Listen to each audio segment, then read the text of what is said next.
Muito bem, nós estamos ao vivo, né, para os nossos alunos aqui.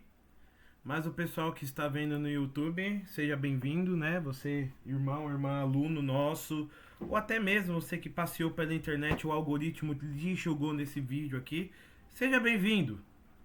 Não importa o tempo que você esteja vendo, nós estamos aqui dia 26 de 4 de 2025 para falar, para refletir sobre a palavra de Deus e os ensinamentos da Igreja Católica sobre a palavra de Deus. O tema da aula de hoje é a aliança de Deus com Moisés. A aliança de Deus com Moisés.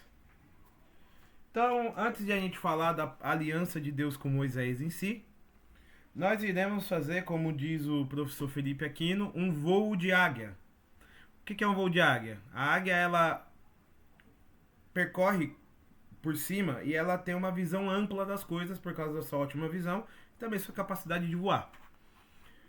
Então a gente vai fazer um voo de água, um voo de águia sobre o que nós estudamos até agora nesse assunto das alianças, certo? Essa aula da terceira aliança vai se dividir em dois, ou seja, a história de Moisés, um resumido, né, um compacto. E a próxima aula a gente vai fazer como que eu posso dizer? Vamos fazer uma análise dos 10 mandamentos, né? Imperdível, né? E essa análise dos 10 mandamentos, ela serve também como um exame de consciência para a confissão. Então vai ser na próxima aula.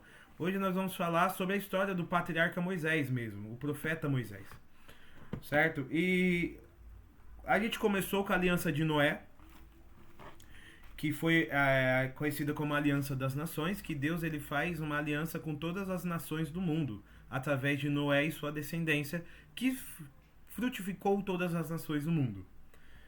Essa aliança com as nações de Noé, ela é válida até hoje, principalmente para aquelas nações que ainda não foram evangelizadas e que elas só estão esperando a semente do evangelho chegar lá.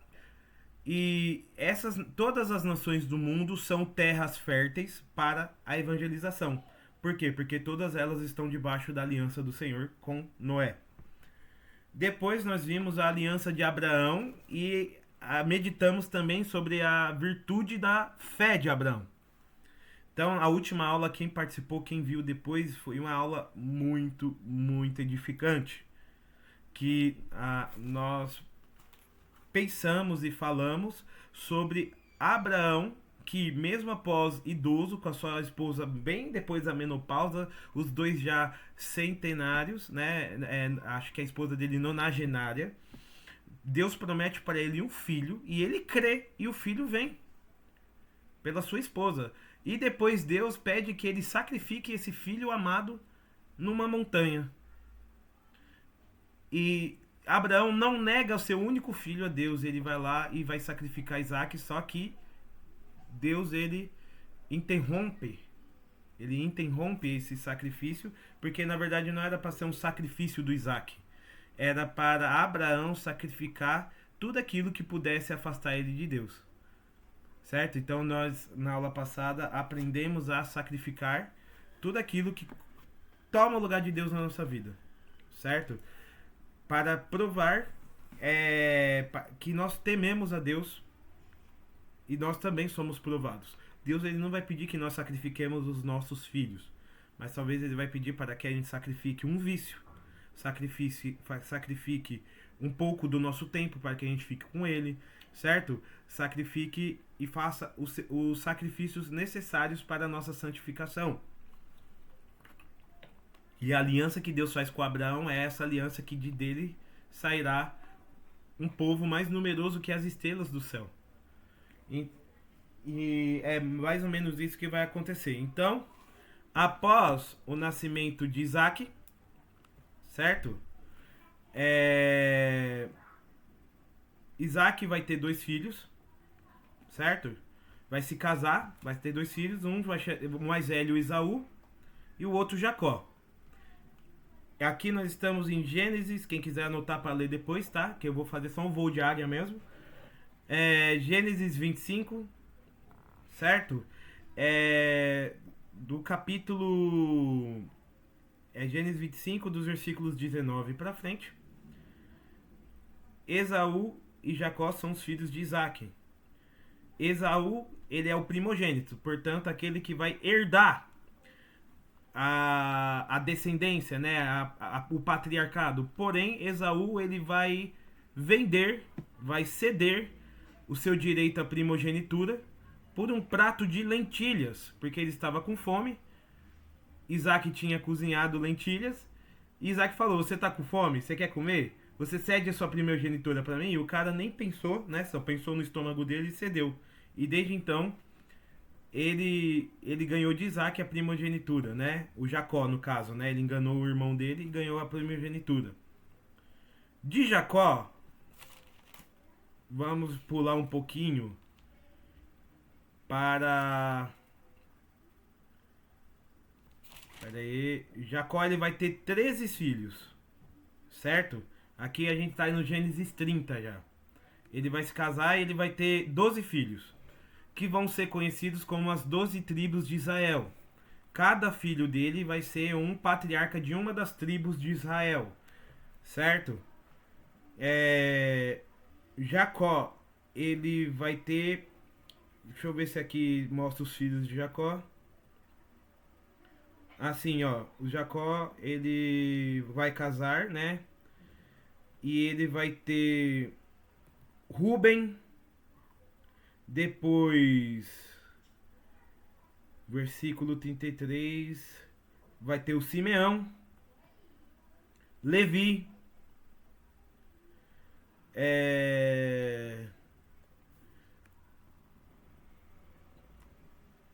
Pera aí, deixa eu pegar aqui uma lista mais compacta, né? Deixa eu colocar aqui, vou pedir aqui ajuda para minha inteligência artificial, para ela mandar uma lista para mim, porque caçar aqui na Bíblia é que tá muito espaçado e a gente tem que aproveitar o tempo. Deixa eu perguntar aqui para a minha IA. Nome dos filhos de Jacó.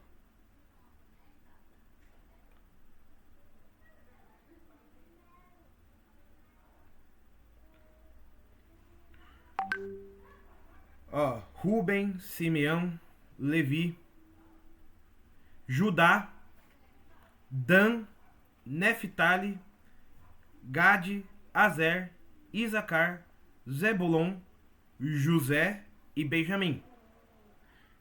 Foca nesse nome aqui, José, certo? José. E desses filhos, o preferido de Jacó era José. À época, José, ele era um dos mais novos, né? E ele tinha, vamos dizer assim, uma predileção por José do que com os outros filhos. Quem é que tem mais irmãos? Quem é que é irmão mais velho? Quem é que é irmão mais novo? Eu. Deixa eu perguntar, é verdade que os pais eles preferem os caçulinhas? Será que os pais... Você já sentiu ciúmes do seu irmão mais novo? Tipo assim, nossa, ele tem a atenção do meu pai. Normalmente isso acontece. Na minha família aconteceu bastante. Eu sou o caçulinha de 6, né? Então eu sou o filho eu sou o filho da velhice, né? Vamos dizer assim, eu sou o filho de quando os pais eles são um pouco mais maduros. Então eu acabei sendo então um filho mais mimadinho, né? E José, ele era esse filho mais mimado, mais agraciado pelo pai do que pelos outros. E aqui nós temos no Gênesis 37 a história de José e seus irmãos. José, ele tinha uma túnica diferente. O Jacó tinha dado para o seu filho mais novinho uma túnica toda colorida. E José, ele tinha sonhos. Estes sonhos, eles mostravam que José comandava os seus outros 11 irmãos. E ele contava esse sonho para o pai e o pai achava uma maravilha. Só que José, ele, sabe, aquela criança inocente que pensa que todo mundo é inocente que nem ela, chegava para os seus irmãos e falava: eu tive um sonho que eu comandava todos vocês. E os irmãos, já vendo que o Jacó tinha preferência pelo menino, eles tinham um ciúme, mas um ciúme que acabou se tornando inveja, certo?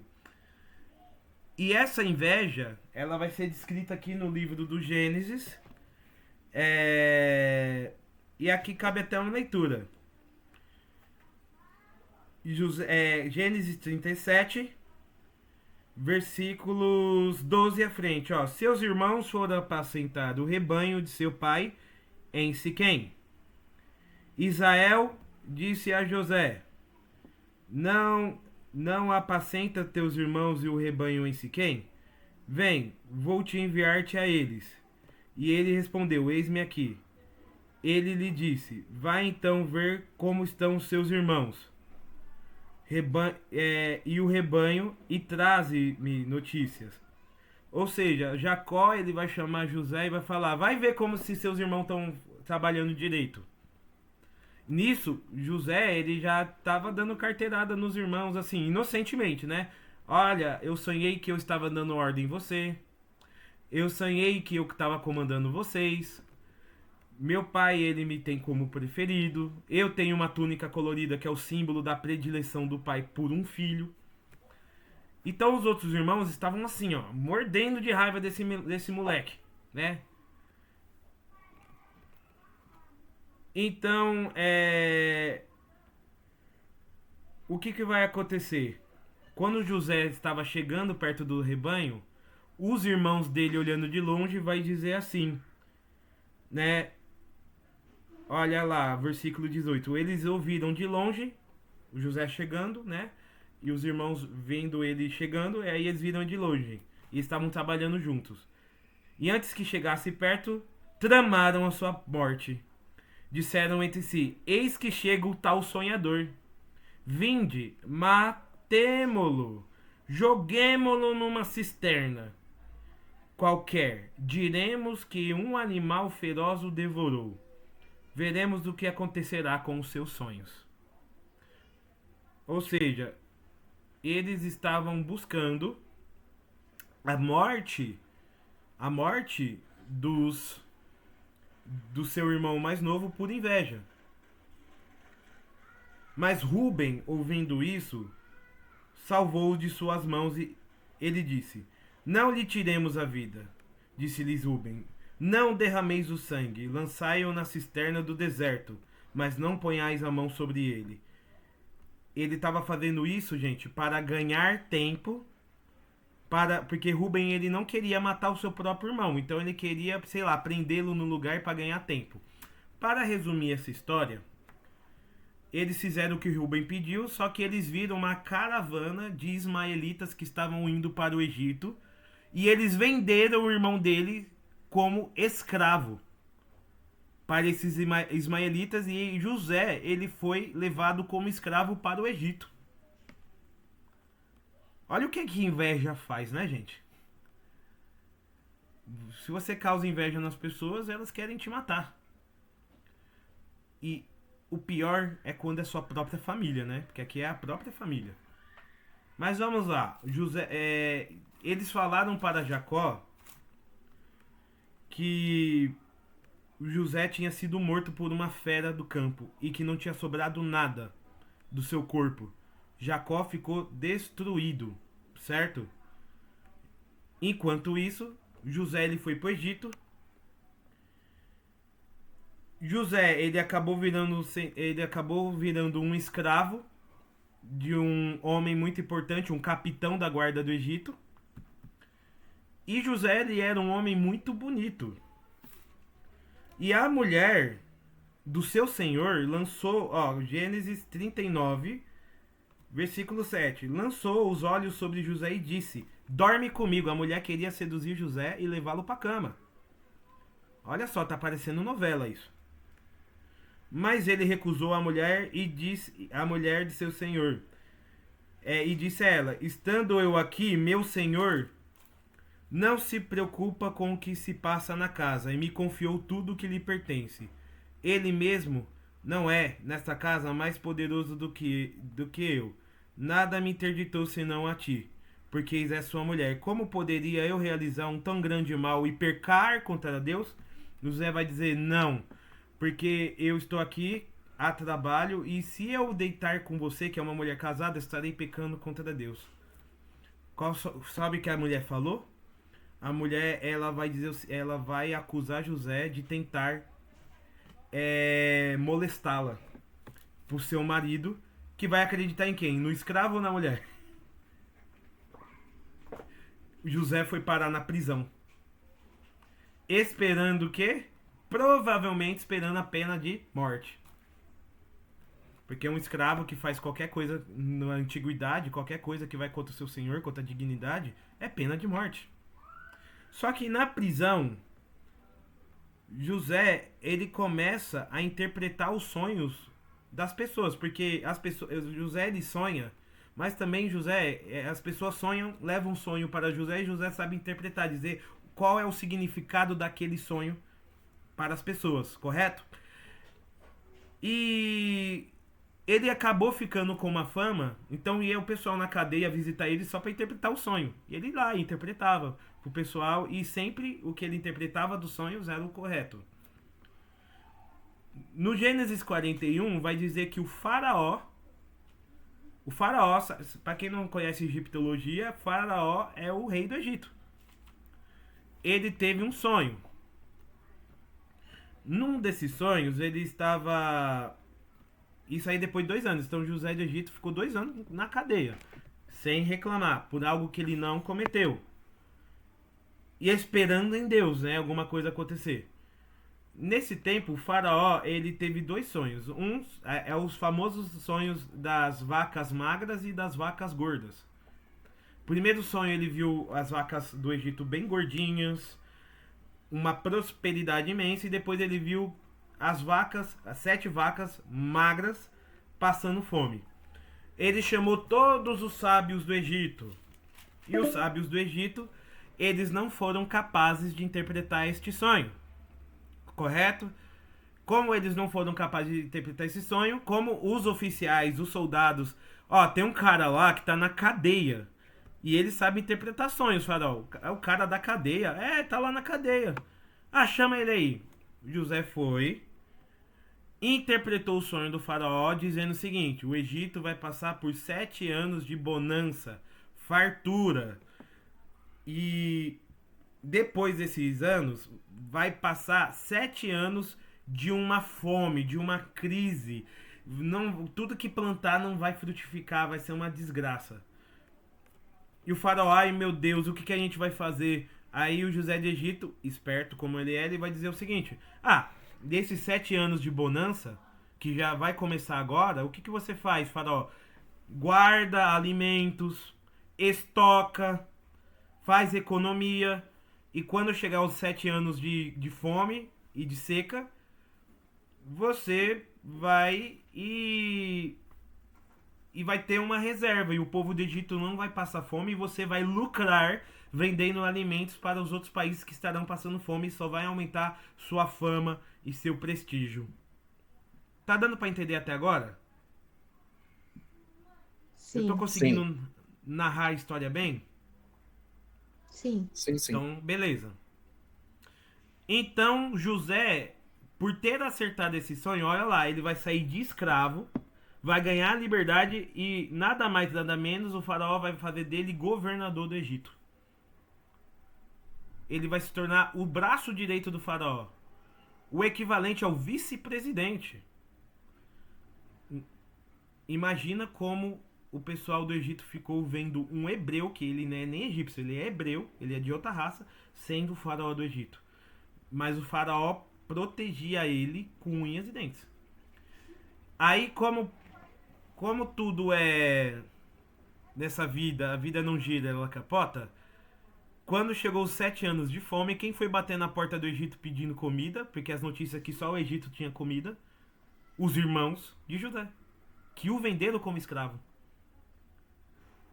Aqui seria aquele momento do filme, né, que a gente chama de plot twist, certo? A grande surpresa. Só que quando os irmãos chegaram lá para pedir comida, eles viram José e não o reconheceram porque José ele estava com aparência de egípcio. Ele raspou a cabeça, ele colocou roupas egípcias, ele estava com aquelas pinturas egípcias. Então eles olharam ali e não nem pensaram que é a possibilidade de ser o seu irmão que eles venderam como escravo. Mas José reconheceu eles. Aí eu pergunto pra vocês, se vocês vissem uma pessoa que te traiu, te pedindo ajuda, e você sofreu o pão que o diabo amassou, quase foi parar na pena de morte, sofreu injúria, ficou anos preso. A maioria das pessoas, vamos dizer assim, as pessoas que não têm amor no coração, elas iriam querer se vingar, certo? Qual foi a atitude de José? José, ele vai fazer com que eles sejam provados. Ele vai dar o alimento para eles, mas ele vai pedir para um guarda colocar uma taça de ouro escondida dentro do alimento para eles. E eles estavam lá voltando com os alimentos para a terra de Canaã. E José e os guardas do Egito chegam, faz aquela revista, tudo planejado, né? Faz aquela revista falando, ó, sumiu uma taça de ouro do palácio do faraó. E José ordena, né? O governador do Egito ordena que nós revistemos. Não, a gente não roubou nada. Aí quando foi revistar o que acharam lá, uma taça de ouro. Aí qual que era a pena que o governador deu? O seu irmão mais novo vai morrer. Né? O seu irmão mais novo vai morrer. Rubem, que era o mais velho, falou: não, pelo amor de Deus, o nosso pai Jacó quase morreu quando o nosso irmão José morreu, lá tempos atrás. Se vocês matarem a Benjamim, que é o mais novo, meu Deus do céu, nosso pai vai morrer de vez. Aí o mais velho falou assim: me mata, me mata. Aí José do Egito olhou assim pra ele: os seus bestas, vocês não estão me reconhecendo? Hã? Eu sou José, aquele que vocês mandaram vender como escravo aqui pro Egito. Agora eu sou governador do Egito. Aí começou um chororô. Ai, perdão, perdão. Né? O papai tá bem? Tá bem. Ele tá lá, tá veinho, mas tá bem. Ai, desculpa, meu Deus, você poderia nos matar, poderia matar todo mundo. Aí sabe qual vai ser que o José, sabe o que o José vai falar pra ele? Ele vai dizer o seguinte: se vocês não tivessem me vendido como escravo para o Egito, eu não teria interpretado o sonho do faraó, o Egito não teria comida e todo mundo ia morrer de fome. Vocês não teriam a quem comprar alimento hoje, ia todo mundo morrer de fome. Então foi o mover de Deus, foi a vontade de Deus. Então vamos deixar o passado para trás e traga todo o povo aqui para o Egito, porque o faraó é meu amigo e vocês vão morar aqui no Egito, vocês vão ter água, comida, vocês vão ter aonde morar. Então veio todo o povo lá, os 11 irmãos, suas famílias, mais ou menos ali umas 400 pessoas chegaram ali. E Jacó encontrou com seu filho que ele pensou que tinha morrido. Uma história linda, maravilhosa. E o tempo foi passando. E eles foram crescendo. Aí aqueles 400 se tornaram 1000. Aqueles 1000 se tornaram 2000 com o passar do tempo. E eles hebreu gosta de fazer filho, né? Então ele fazia 11, 12 filhos por família, né? Só que aí o faraó, amigo do José do Egito, morreu. O José do Egito morreu. Subiu ao trono faraós que não gostavam desse povo, né? Os hebreus eram esse povo pobre, né? Que vivendo nas nossas terras. Por quê? Porque eles se reproduzem rápido demais, certo? E aí então a gente termina assim o livro do Gênesis. E o livro do Gênesis o livro do Êxodo, no capítulo 1, versículo 8, vai dizer assim: chegou a poder sobre o Egito um novo rei que não conhecia José. Ele disse à sua gente: eis que o povo dos israelitas tornou-se mais numeroso que o de nós. Vinde e tomemos sábias medidas para impedir que ele cresça. Pois do contrário, em caso de guerra, aumentará o número dos nossos adversários e combaterá contra nós, para depois sair do país. Portanto, impuseram a Israel inspetores de obra para tornar-lhes dura a vida com trabalhos que lhe exigiam. Foi assim que eles construíram para o faraó as cidades e armazéns de Pitom e de Ramsés. Mas quando mais os oprimiam, tanto mais se multiplicavam e cresciam, e o que fez temer os israelitas. Os egípcios obrigavam os israelitas ao trabalho e tornaram-se amarga a vida com duros trabalhos, a preparação da argila, a fabricação de tijolos, vários trabalhos nos campos e todas as espécies de trabalho aos quais os obrigaram. Ou seja, com o passar do tempo, como os israelitas se multiplicavam e os egípcios não, eles tinham medo que em caso de uma guerra, os israelitas se virassem contra os egípcios e derrotassem os egípcios. Então os egípcios escravizam os israelitas. Os israelitas, eles são escravizados pelos egípcios. E qual que é a questão? Eles querem fazer os israelitas trabalharem 16 horas por dia sem descanso, todos os dias. E quanto mais eles faziam isso, mais filho e mais os israelitas cresciam. E agora? Como que o rei do Egito vai proceder? O rei de Egito disse, capítulo 1, versículo 15. O rei do Egito disse às parteiras dos hebreus, das quais uma se chamava Sefra e outra Fua: quando ajudares a hebreia a dar à luz, observai as duas pedras. Se for menino, matai-o. Se for menina, deixai viver. As parteiras, porém, temeram a Deus e não fizeram o que o rei do Egito lhe havia ordenado, e deixaram os meninos viverem. Assim, pois, o rei do Egito chamou as parteiras e disse: por que agiste desse modo, deixar-se os meninos viverem? Elas responderam ao faraó: as mulheres dos hebreus não são como as egípcias, são cheias de vida, e antes que as parteiras cheguem já deram à luz. Por isso, Deus favoreceu essas parteiras e o povo tornou-se muito numeroso e muito poderoso. E porque as parteiras temerem a Deus, ele lhes deu uma posteridade. Então o faraó ordenou todo o povo: jogai no rio todo menino que nascer, mas deixai viver as meninas. Então faraó vai ordenar ao seu exército que invada as habitações dos hebreus e comecem a matar todos os meninos. Por que matar todos os meninos e deixar só as meninas viverem? Porque assim não tem reprodução, certo? Se tiver 10 meninos e uma menina, tem reprodução. Agora, se tiver 10 meninas e nenhum menino, não tem reprodução. Então eles queriam acabar com a reprodução dos hebreus. Eles ordenaram que matassem uma geração inteira de meninos. E nessa, a mãe de Moisés estava grávida e Moisés nasceu. Nessa que Moisés nasceu, para escapar da chacina das crianças, ela jogou Moisés no rio. A providência de Deus fez com que a cesta do rio chegasse até o palácio do faraó, onde a princesa do Egito viu aquilo e falou: ó, esse menino é hebreu, dava para ver pela aparência, mas ele chegou até aqui. Eu vou cuidar deste menino. Eu vou criar ele aqui. E ele não vai ser morto porque os deuses do Egito não trouxeram ele até aqui para mim.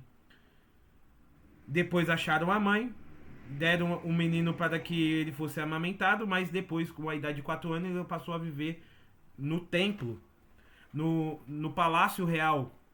E esse menino é Moisés. E ele viveu uma vida inteira, do 0 a 40 anos, sendo príncipe do Egito, lutando as batalhas do faraó. Só que ele sabia que ele não era egípcio, ele sabia que ele era hebreu. Moisés, um dia, fiscalizando o trabalho dos egípcios, ele viu um israelita quase morrer de levar a chicotada. E ele interviu, para de bater nesse pobre coitado. E ele acabou, com a sua força, Moisés era um homem muito forte, matando o guarda do Egito. E você pode ser o príncipe do Egito. Se você matou um outro egípcio, é pena de morte. Então condenaram Moisés à morte. Moisés fugiu, foi até o meio do deserto. No meio do deserto, ele se casou, viveu até os 80 anos. Imagina, você tem agora 80 anos de idade. Aqui a gente já está no Gênesis, Êxodo 2, nos versículos 11 para frente.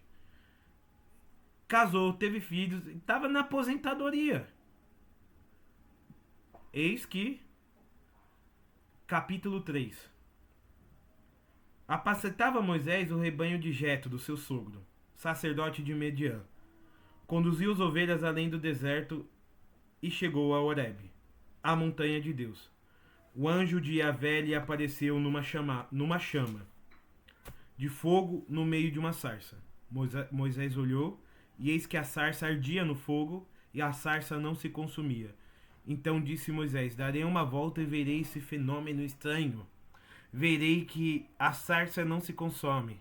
Viu Yahvé e lhe deu uma volta para ver. E Deus o chamou no meio da sarça e disse: Moisés, Moisés. Este respondeu: eis-me aqui. Ele disse: não se aproxima daqui. Tira as sandálias do pé, porque o lugar que estás é uma terra santa. Disse mais: eis que o Deus de seus pais, o Deus de Abraão, o Deus de Isaque, o Deus de Jacó. Então Moisés cobriu o rosto porque temia olhar para Deus. E o que vai acontecer? Veremos aqui na nossa próxima sala, porque aqui já está faltando 1 minuto para acabar, né? Então eu vou aqui criar uma outra sala, tá? Mas tá dando para entender a narrativa? Hoje a aula a gente está fazendo uma grande narrativa dos fatos até chegar ao ponto que eu quero, certo? É um pouco enfadonho? É um pouco enfadonho. Mas a gente está ouvindo a palavra de Deus, certo? Então que a gente tire frutos, por enquanto, de tudo isso. Então vamos lá, trocando de sala.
Agora imagina você com 80 anos de idade, pensou que o melhor da vida e o pior já foi, nada lhe resta a não ser viver, e Deus te aparece numa sarça ardente dizendo isso aqui.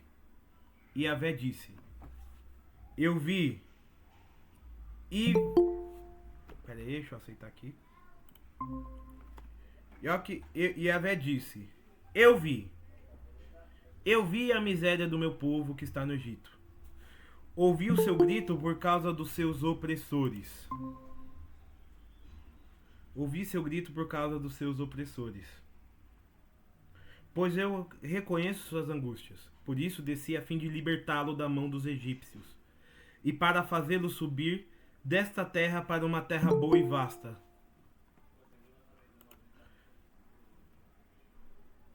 Terra que mana leite e mel. O lugar dos cananeus, dos heteus, dos amorreus e dos ferezeus, dos aveus e dos jubizeus. Agora o grito dos israelitas chegou até mim, e também vejo a opressão com que os egípcios estão oprimindo. Vai, pois, e eu enviarei ao faraó, para fazer sair do Egito o meu povo, os israelitas.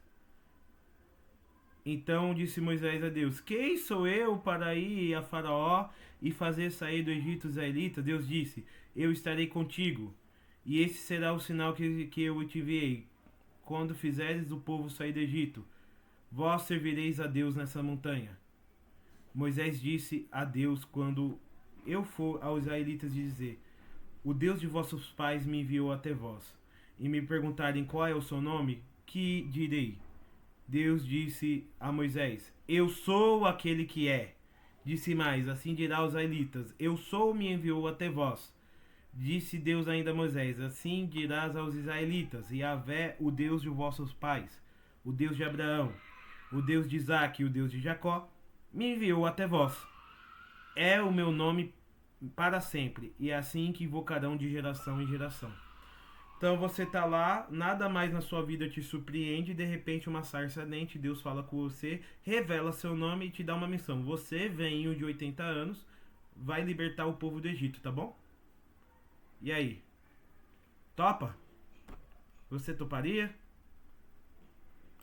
Aí você fala: ai, meu reumatismo, né? Ai, né? Minhas costas. Nada disso.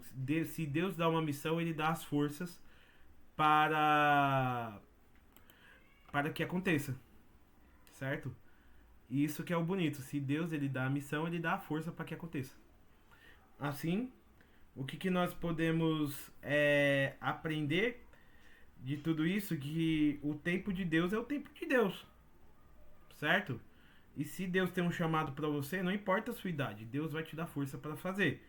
E a missão do Moisés era nada mais, nada menos do que libertar o povo de Israel que estava sofrendo, certo? E aqui a gente vai entrar no catecismo da Igreja Católica para entender melhor essas palavras que nós acabamos de ler. Vamos lá ao nosso texto do WhatsApp, tá? Vocês estão com ele diante da tela? Sim. Número 205 do Catecismo da Igreja Católica. Já adquiriram? Já adquiriram? Eu tenho. Quem não adquiriu ainda, vou usar o tema da oração de hoje, hein? Só temos hoje, hein? Amanhã não sei. Então, já passa lá na Paulinas e compra. É os R$60 mais bem investidos da sua vida. Tem uma versão grandona que é de 100, letra grande, né? Então, temos que ter o catecismo. Ah, eu sou muito pobre, não tem problema. Abre aqui na internet, tem o catecismo online, certo? Todinho, catecismo.net, o nome do site. Tem o catecismo na íntegra. Inclusive, para deixar em forma de texto, eu pego no catecismo.net, que fica melhor para mandar para os meus alunos. No Crisma do ano que vem, eu não vou mandar textinho nenhum, não. Vamos abrir direto no catecismo. Esse ano é o último ano da mamata, né? É isso aí. Vamos lá. 205. Alguém quer ler? Pode ser eu. Então, Bárbara, lê pra mim. Vai. Catecismo do número 205. Do meio de uma sarça que arde sem se consumir, Deus chama por Moisés e diz-lhe: eu sou o Deus de teu pai, o Deus de Abraão, o Deus de Isaque e o Deus de Jacó. Êxodo, capítulo 3, versículo 6. Deus é o Deus dos antepassados, aquele que tinha chamado e guiado os patriarcas nas suas peregrinações. É o Deus fiel e compassivo que se lembra deles e das promessas que lhes fez. Ele vem para libertar da escravidão os seus descendentes. É o Deus que, para além do espaço e do tempo, pode e quer fazê-lo, e empenhará a sua onipotência na concretização deste desígnio. Continua? Continua, por favor. Eu sou aquele que sou. Moisés disse a Deus: vou então procurar os filhos de Israel e dizer-lhes: o Deus de vossos pais enviou-me a vós.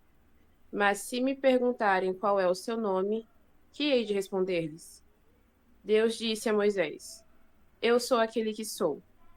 E prosseguiu: assim falarás aos filhos de Israel: aquele que tem por nome Eu sou é que me enviou a vós.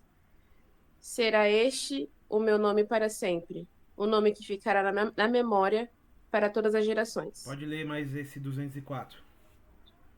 204. Deus revelou-se progressivamente sob diversos nomes a seu povo, mas foi a revelação do nome divino feita a Moisés na teofania da sarça ardente, no limiar do Êxodo e da Aliança do Sinai, que se impôs como sendo a revelação fundamental, tanto para a antiga como para a nova aliança. Parou. Muito obrigado pela leitura. Pessoal, então nós temos aqui o seguinte. Deus, ele vai dar uma missão a Moisés, vai revelar o seu nome a Moisés. O nome de Deus, na verdade, não é um nome, é uma designação de ser, né? Eu tenho Felipe como nome, o outro tem Pedro, né? E todos esses nomes são símbolos de coisas. Pedro quer dizer pedra, certo? Mas isso não quer dizer que o Pedro ele é literalmente uma pedra, né? É o Pedro, Cefas, é o nome que Cristo dá, né, para dizer que a igreja e a fé de Pedro é sólida, que não é uma pedra. Felipe vem do grego Filipos, né? Filie quer dizer que ama, hipos quer dizer cavalos, ou seja, Felipe é aquele que ama cavalos, né? Filie, hipos, Filipos, ou seja, o que ama cavalos, né? Agora Deus ele não vai dar o significado dele a alguma coisa que existente material. Ele não vai dizer o nome dele como um nome próprio, ele vai falar o nome de Deus, ele vai falar o que ele é em essência. Eu sou aquele que é.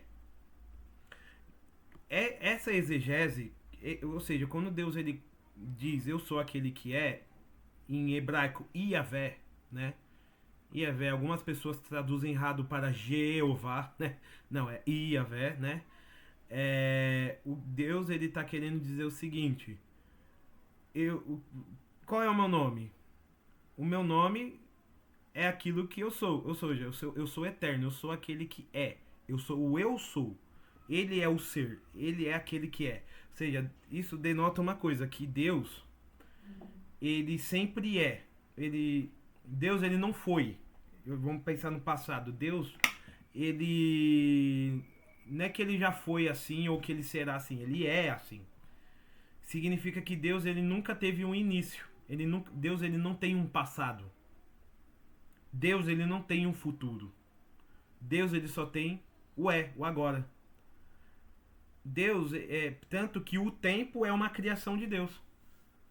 Nós estamos aqui no tempo que passa, né?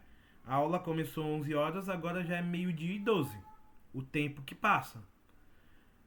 Correto? Agora nós temos a seguinte pergunta: quanto tempo passou no céu desde de que Deus criou o mundo?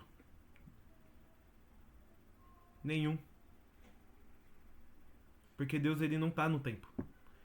Deus ele é um eterno agora. Deus ele nunca foi criado. Deus ele nunca teve um início. Deus nunca terá um fim. Não existe futuro para Deus. Deus é presente, agora. E nós estamos no tempo, então para nós existe essa lógica. Então, o que Deus está querendo dizer? Os deuses do Egito, eles um dia não existiram e passaram a existir. Os deuses do Egito, eles têm data de validade para deixar de existir, porque eles são criações humanas. Agora, eu sou. Eu sou. Iavé, eu sou aquele que é. Então, quando você for falar com o faraó, diga o seguinte: diz que é o Deus de Abraão, de Isaac e de Jacó, o Deus dos antepassados que está aqui chegando, e é um Deus que ele é. Ou seja, não existe nenhum outro Deus que pode se dizer assim.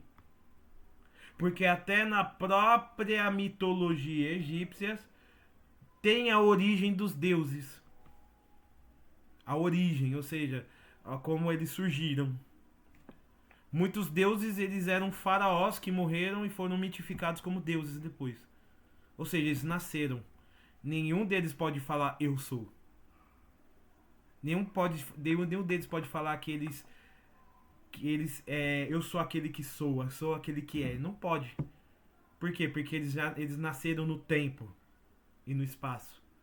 E Deus, ele é eterno. Então, para dizer para o faraó entender o seguinte: um Deus eterno, poderoso e que guarda o seu povo, ouviu a dor do povo que clamou a ele, e por meio de você, Moisés, você irá libertar esse povo, e o faraó vai ter que entender essa mensagem. Então lá vamos nós. Faraó foi. Tem mais um detalhe agravante.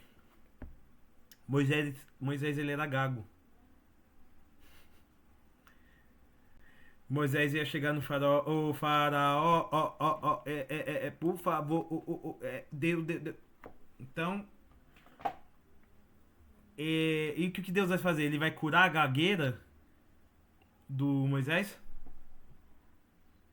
Não. Quem vai falar por Moisés? Quem vai falar por Moisés vai ser o seu irmão Arão. Então imagina, né? Moisés ele vai, chega lá onde está o povo, entra no Egito. Vocês estão conseguindo me escutar bem? Sim. Chega no povo. Sim, sim. É que a minha câmera tá um pouco lenta, eu pensei que talvez o som teria sido prejudicado. Aí ele chega lá nos seus parentes e fala: "E aí, galera? Então, né, voltei, né? Tava sumido, né? Só uns 80 anos." E ele diz a revelação que ele teve no deserto. E Arão, ele vai junto com Moisés diante do faraó. E diante do faraó, fala-se tudo aquilo que Deus mandou falar, o faraó dá risada. Quem era esse faraó reinante? Era o faraó Manassés, né? E o faraó, ele era o irmão de criação de Moisés. Ou seja, eles cresceram juntos.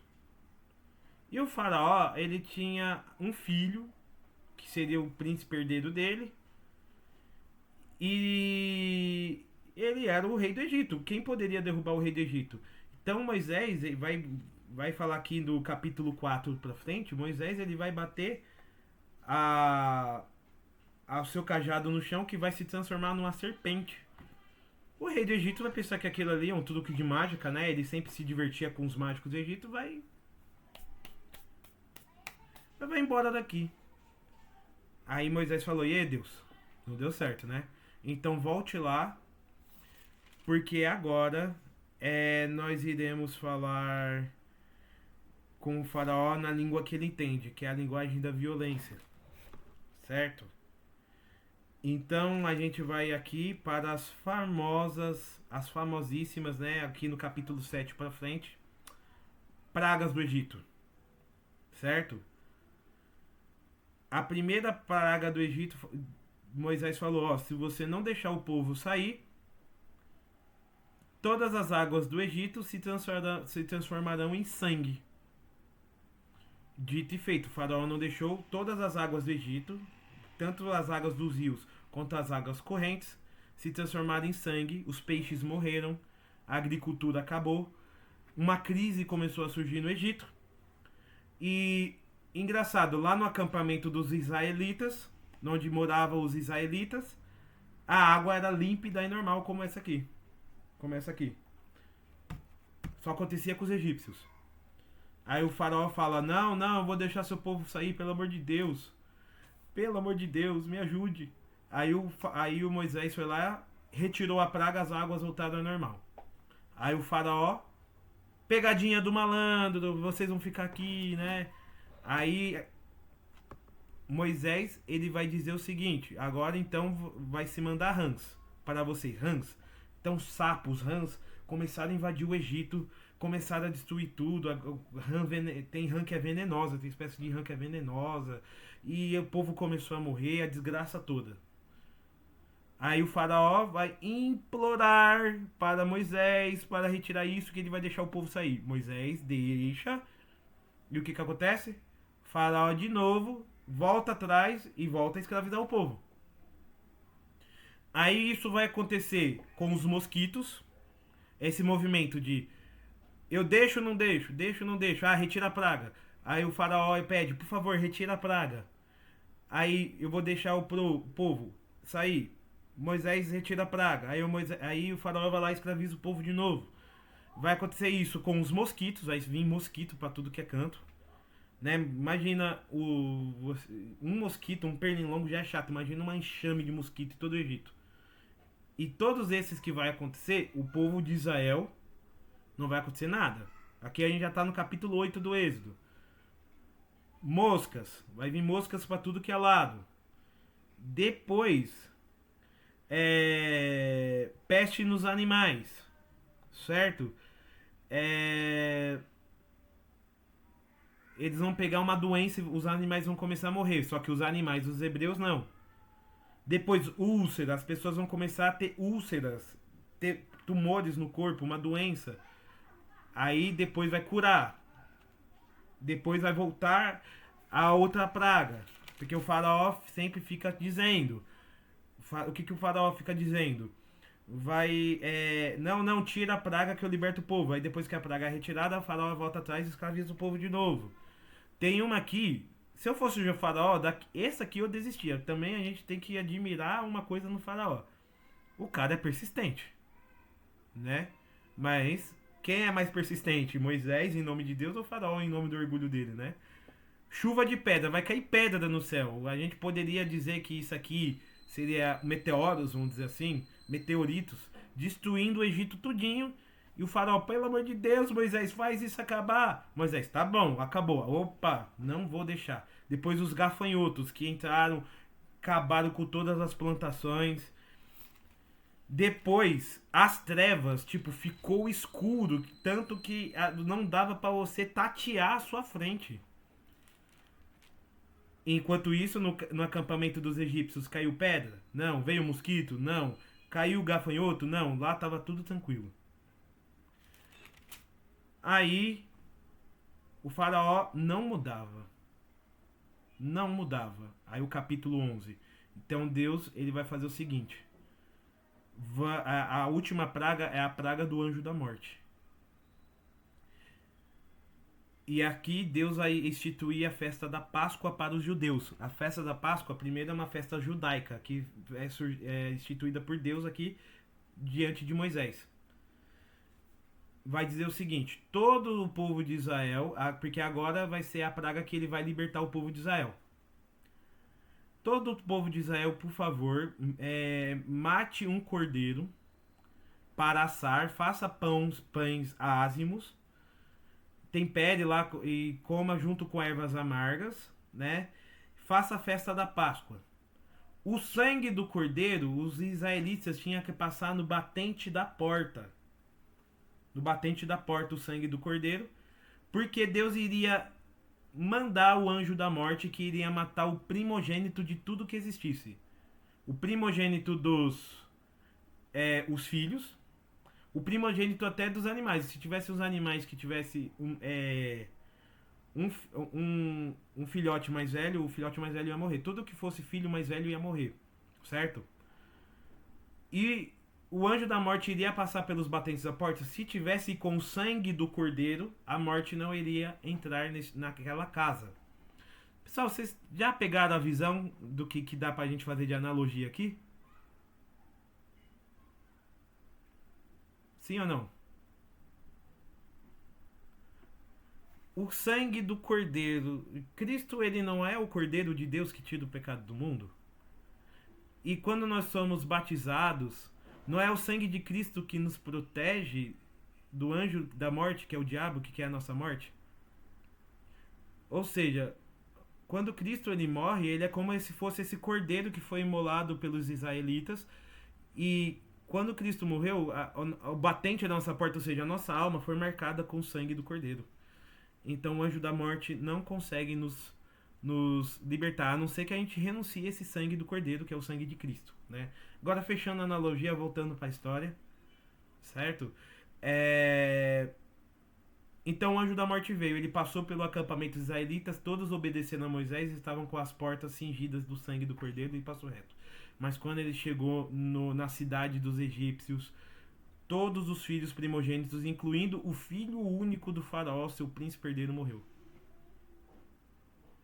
Faraó ficou consternado.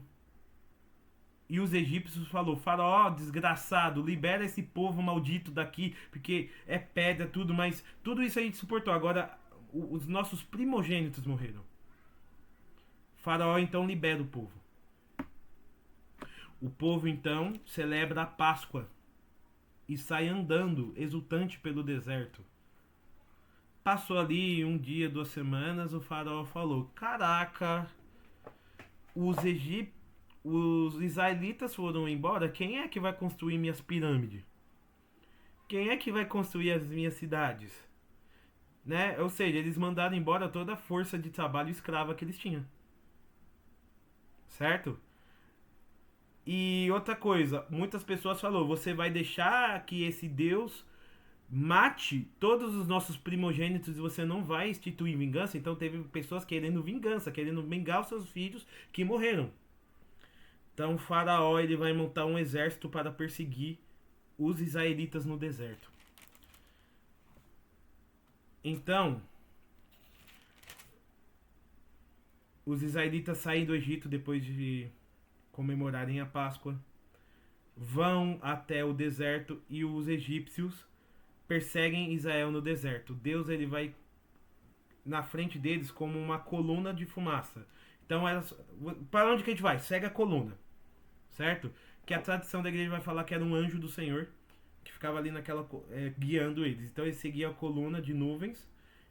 E quando eles viram que os egípcios chegaram atrás deles, eles olharam para frente e só tinha um mar, que era o Mar Vermelho, e atrás dele os egípcios cercando ele, não tinha para onde fugir. Então, Moisés, aqui no capítulo 14, Moisés ele recebe uma ordem de Deus, e essa ordem de Deus é que ele imponha o seu cajado sobre o mar e ore. Moisés fez isso, colocou o cajado sobre o mar, um grande vento leste surgiu a noite toda, né? É engraçado que o pessoal, quando vai falar do Mar Vermelho se abrindo, como se fosse algo automático. Ele fez, pum, não. Ele colocou lá e durante a noite toda, né? Um vento bateu. Então, aí sim o mar se separou. Enquanto isso, Deus colocou uma coluna de fogo em trevas intensas que separavam. Aqui estavam os israelitas, aqui estavam os egípcios. E no meio aqui tinha uma coluna de fogo que impedia de que os egípcios atacassem os israelitas. E os israelitas começaram a entrar no mar com uma coluna, uma à esquerda e a outra à direita, e aqui no meio os israelitas passando no mar a pé enxuto, ou seja, sem se molhar.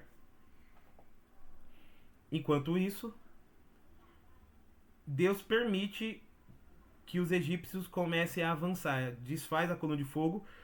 Os egípcios começam a entrar no meio do mar junto com os israelitas, mas enquanto os israelitas passavam tranquilamente, os egípcios conseguiam avançar a passos pesados, a passos pesados, a passos pesados. E quando os israelitas conseguiram passar por outro lado, Moisés estendeu o cajado para o mar e o mar fechou eles, pum, matando todo mundo afogado. Vai dizer as escrituras, né? O povo vai cantar um cântico assim: cantai a Yahvé, porque ele se vestiu de glória, ele lançou ao mar o cavalo e o cavaleiro. Capítulo 15 aqui, tá?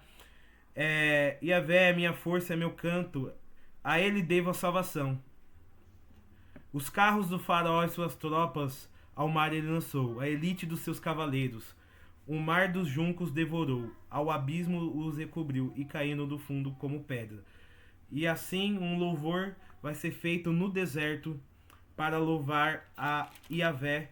E agora vai começar aqui a caminhada no deserto que estava prevista para durar mais ou menos uns 40 dias. Certo? Só que aí o povo no deserto já passou o hype, né, do escapamento do Egito. O povo começa a ter fome, começa a reclamar. Deus vai mandar codornas, né, pequenos passarinhos para eles comerem. Eles vão começar a reclamar da codorna. Deus vai mandar o maná, que é tipo um pão sem gosto. Eles vão começar a reclamar do maná. Deus vai chamar Moisés para ir, né, ao povo, aqui capítulo 17, o povo vai ter sede, Deus ele vai bater na rocha, vai sair água da pedra, mas mesmo assim o povo vai começar a reclamar das cebolas e da carne que eles comiam no Egito. Muitos estavam até querendo voltar para o Egito, porque para eles a vida de escravidão era melhor que uma vida no deserto. Ou seja, o povo de Israel é um povo muito ingrato. Os israelitas começam a reclamar de tudo. Até um rei combateu eles no deserto, o rei Amaleque, né? Que tem aquele... O rei Amaleque, porque o Israel precisava passar pelo seu reino, pediu licença. O rei Amaleque não deu licença. Então, eles montaram um exército ali, israelita, improvisado, combateu o exército de Amaleque. E o exército de Israel só vencia enquanto Moisés ficava com as mãos para cima, pedindo Deus a graça, intercedendo. Se ele colocasse a mão para baixo, o exército de Amaleque prevalecia. Então, o que os amigos de Moisés fizeram? Cada um sentou do lado do Moisés, cada um segurou um braço de Moisés para ele ficar o dia todo com o braço assim. E assim o exército de Israel venceu o exército de Amaleque. Só que, capítulo 19, nós teremos aqui a aliança no Sinai. Quando Moisés chega no deserto do Sinai, ele vai chamar a Deus para subir a montanha do Sinai. Ali ele vai ficar 40 dias, mais ou menos, ouvindo as palavras de Deus, tudo aquilo, e Deus vai escrever os mandamentos, que nós veremos na próxima aula um por um, numa tábua de pedra. Moisés, quando ele desce com a tábua de pedra na mão, ele encontra o povo adorando um bezerro de ouro, porque o povo falou, Moisés está demorando muito, então vamos fazer um bezerro aqui de ouro para a gente adorar, porque a gente não pode ficar sem deuses. Moisés vai deixar as pedras originais dos 10 mandamentos, e deixa cair no chão e quebrar. E Deus chama ele de novo para o Sinai, e ele vai escrever de novo os 10 mandamentos, né? E Deus vai falar o seguinte, Moisés, eu acho que é bom a gente exterminar todo mundo, e de você eu fazer que nem eu fiz com Noé, de você eu fazer um novo povo. Mas Moisés, ele vai interceder pelo povo, falar, não mata o povo não. Eles não ouviram o que eu ouvi de você. Dá essa chance, né? De que nós fiquemos com a sua lei e eles aprendam. Nisso, como aí Deus deu mais uma chance para o povo de Israel. O povo de Israel então chegou perto da terra prometida, marchando pelo deserto. Quando chegou perto da terra prometida, mandaram espiões, ou seja, pessoas ali para ver como que era, né, essa terra, né? Aí, quando eles chegaram na terra prometida, eles viram que o povo da terra prometida que estava lá, que eles teriam que invadir, dominar, era um povo grande, forte, guerreiro, e os caras trouxeram, mano, essa terra de Canaã aí só tem gigante, só tem gente muito forte, não vai dar não. Aí o povo começou a reclamar de novo, querendo voltar pro Egito. Deus falou, essa geração é uma geração que não tem salvação, nenhum de vocês vão entrar na terra prometida. E fez com que eles andassem em círculos por 40 anos no deserto, até morrer a antiga geração e nascer uma nova, e essa nova geração vai entrar na terra prometida. E Moisés, ele não entra na terra prometida. Moisés, ele não entra na terra prometida. Ele morre diante da entrada da terra prometida. E ele não entra. Vai ser passado a responsabilidade para Josué, que vai entrar na terra prometida, conquistar a cidade de Jericó, né? E dali por diante iniciar o tempo dos juízes. Só nesse 2 minutos de frase eu falei 4 livros da Bíblia. 4 livros da Bíblia. Que vocês devem, né, por obrigação, se vocês têm consciência, vocês devem ler todo o Pentateuco. Do Gênesis depois o Êxodo, depois o Levítico, depois o livro de Números, certo? E o livro de Deuteronômio. E depois lê Josué, depois lê a Bíblia toda, gente. É muito gostoso. Lê um pouquinho por dia, em 10 anos você lê tudo. Aí, nisso, Deus ele vai fazer uma aliança com Moisés, é isso que nós iremos ler agora. Ô Bárbara, você tá aí comigo ou já dormiu? Eu tô aqui. Vamos ler a sobre a aliança que Deus fez com Moisés no Sinai. Pode ler pra mim? Aquele último Ok. parágrafinho. Deus fez uma aliança com Moisés. Catecismo, número 62. Depois os patriarcas transformou Israel como seu povo, salvando-o da escravidão do Egito. Concluiu com ele a aliança do Sinai e deu-lhe por Moisés sua lei, para que Israel o reconhecesse e o servisse como único Deus vivo e verdadeiro, Pai providente e justo juiz, e vivesse na expectativa do Salvador prometido. Número 72. Deus escolheu Abraão e concluiu uma aliança com ele e os seus descendentes. Fez deles o seu povo, ao qual revelou a sua lei por meio de Moisés. E preparou-o pelos profetas a acolher a salvação destinada a toda a humanidade. Muito bem. A aliança que Deus faz com Moisés é a chamada aliança da lei. Deus ele vai deixar um caminho, vai fazer essa aliança com Moisés e vai deixar uma lei, uma prática que é para que o povo possa viver no caminho correto. E sobre essas práticas e essas leis, que são mandamentos, Deus vai deixar 10 mandamentos. Ele não vai deixar 10 sugestões, 10 conselhos, não, é 10 mandamentos. Ou seja, Deus ele vai dizer para nós qual é o que ele espera de nós, o que ele quer de nós, o que ele quer mandar em nós, né? E eu falo uma coisa para vocês, os 10 mandamentos, para quem não tem fé, é um absurdo. É um absurdo. Agora, para quem tem fé, você consegue ver o amor de Deus por você, porque aquele ali é um caminho da salvação. E os 10 mandamentos nós veremos então na próxima aula. Tudo bem, gente? E deixa eu encerrar aqui a gravação.